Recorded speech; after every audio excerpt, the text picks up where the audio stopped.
Next, Turkey's defense minister says the country is determined to carry out a military offensive in the northwest. Now, the minister is citing an increasing threat posed by Syrian Kurdish fighters.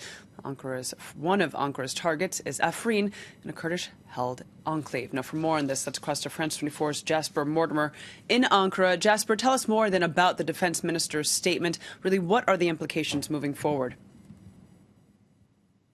Yes, I think Minister Nurettin Canuklu was basically responding to what has been said about the operation. Yesterday, the US State Department urged Turkey not to invade northern Syria and fight the Kurds, but to focus just on the Islamic State and other Islamic extremists. A former Turkish civil servant published an article in the press this week saying this operation would not happen.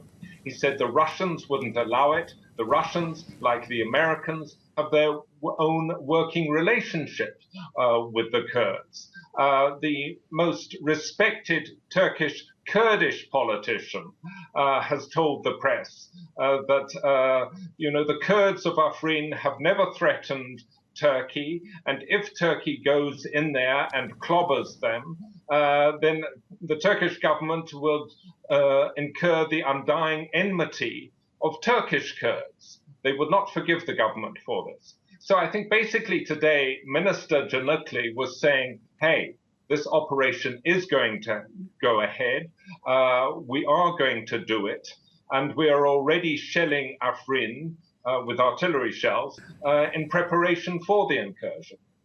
Indeed, Jasper, you mentioned the fact that shelling is already taking place. Now, we did have Turkey seek approval from Russia, this to carry out airstrikes in the area. What more do we know about yesterday's meeting?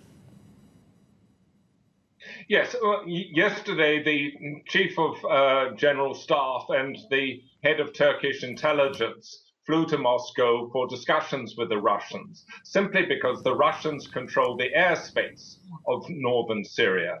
Russian aircraft could destroy Turkish tanks as they roll across the plains of Afrin. We don't know what has come out of it. And if the Russians imposed limits on the Turkish operation because of their understanding with the Kurds of northern Syria, it would be stupid for the Turks to publicize those limits because they would be telling their enemies where they can hide. I just want to say something about this whole affair. You know, in 2015, I went into northern Syria and I met a Syrian Kurdish commander and Syrian Kurdish officials. And I got the impression that they do want a Kurdish autonomous zone in northern Syria, that's for sure. But they also know that to build that zone, they're going to need Turkish construction companies, Turkish materials, trade with Turkey. In short, they do not want a confrontation with Turkey. And so it's rather sad that things have got to this stage. This could have been handled better. Jasper, thank you for that. Jasper Mortimer joining us there from Ankara.